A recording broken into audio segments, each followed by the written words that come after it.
बहुत बड़ी मतलब की बात कही, और वो ये कि जिंदगी का कोई भरोसा नहीं। अब उसने करीब 11-12 बजे की तरफ कहा है, अब कहाँ पीठ धुनूं, रात के बहुत 11-12 बज चुके हैं, सब घर में सो गए। अभी तो जितने भी पीर लोग हैं अभी तो सब सो गए हैं, घर में सबको सो गया, लेकिन वो बैठा जाग रहा है। मालूम है क्यों? अगर मैं सोऊं आज सुबह आंखें ना खुले, इस डर से घबरा गया है, नहीं सोया। रात की तीसरी पहर हो गई, लेकिन नहीं सोया, ना देखा आगे ना देखा पीछे। अमामा बाधा, नमाज तहज्जुद अदा की और निकल पड़ा से, और शहर के मेन गेट पर पहुंच गया। वहां पे अल्लाह से वादा किया, ये अल्लाह मैं यहाँ पे बैठा हूँ इस गेट से, आज तक मैं यहाँ पे बैठा हूँ, आज तक मैं इस तलाश में था कोई अच्छा पीर मिल जाए, लेकिन आज तक नहीं मिला। आज मेरी बीबी ने आंखें खोल दी, मेरी बीबी ने आंखें खोल दी। मैं तुझसे वादा करता हूँ, मैं यहाँ बैठा हूँ इस गेट से, जो सबसे पहले दाखिल हुआ शहर में, मैं उसे अपना पीर बना लूंगा। इत्तेफाक से देखा कि चोरों की डोली आ रही है, और वापस ही चोरों की बारातें आ रही है।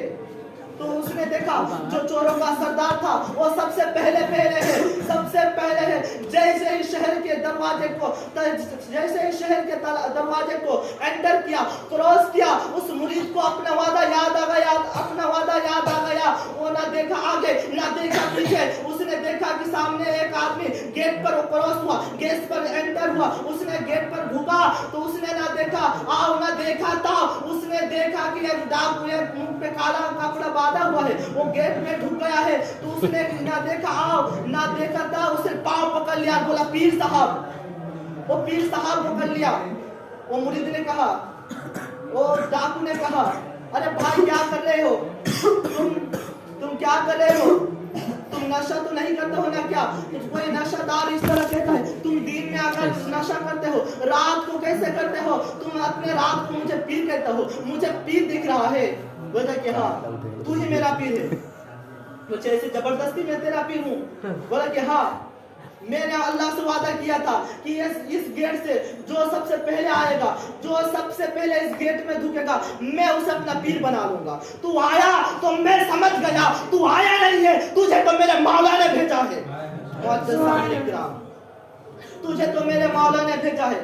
जब वो देखा कि आप छोड़ने को तैयार नहीं, और मुरीद देखा आप छोड़ेगा नहीं, कहा कि क्या करना होगा बता।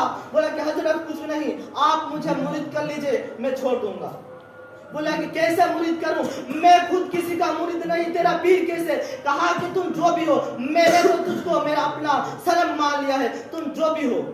उसने कहा अच्छा ठीक है, यहाँ पास में एक घर दिख रहा है, यहाँ पर खूब लंगर बढ़ती है, यहाँ पर कोई सेठ का घर है, चलो वहाँ चलते हैं। वहाँ पर चलते हैं। वहाँ पर जब चले गए, कहा कि तू यहाँ बैठ, मैं अंदर जाऊंगा, चोरी करूंगा, चोरी का माल तुझे दिखाऊंगा, फिर भी अगर तुझे यकीन नहीं हुआ तो तुझे मुरीद बना लूंगा। कहा कि बनाओगे ना? कहा कि हाँ बना लूंगा। जैसे ही घर पे ढुका, घर अंधेरा था, हाथ इधर मारा कुछ ना मिला, इधर हाथ मारा तो लोटा, इधर हाथ मारा तो नमाज का मुसल्ला, इधर हाथ मारा तो चौकी, और सामने एक चिराग देखा। चिराग की परछाई में एक परछाई देख, चिराग के आलो में एक परछाई देखा। वहां और कोई नहीं बल्कि पीरे मीरा साहे जीरा कंगीरे नूरानी महबूबे सुबानी कुतुबे रब्बानी शेख अब्दुल कादिर जिलानी। सुभान अल्लाह। चोर घबरा गया, उसी चौकी के नीचे छुप गया। इसी दरमियान ख्वाजा की आमद हुई। वहां की अब्दुल कादिर जिलानी, फला मकाम पर एक कुतुब का इंतकाल हो गया है, फला मकाम पर एक वली की जरूरत है। सुबह के सूरज निकलने से पहले किसे वली बनाया जाए, किसे मुकर्रम किया जाए। तो उसने कहा अरे ख्वाजा खिजीर, इधर उधर जाने की जरूरत नहीं। सुन, एक चोर आया रात को, इधर उधर हाथ मारा लेकिन कुछ ना मिला। अगर वो खाली हाथ चला गया तो बगदाद के गलियों में शोर मचाएगा कि अब्दुल कादिर के घर में गया था लेकिन मुझे कुछ नहीं मिला। لوگ میرے سخاوت کو تانا دیں گے، اس لیے میں نے فیصلہ کر لیا ہے کہ اسی چور کو ولی بنا دیا جائے۔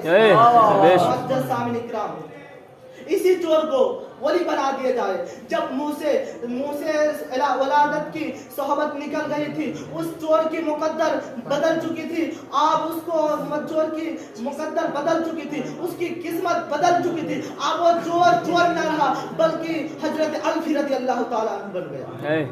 معزز سامعین اکرام، میں اپنی تقریر کو یہیں سے ختم کرتا ہوں۔ ہمارے السلام علیکم۔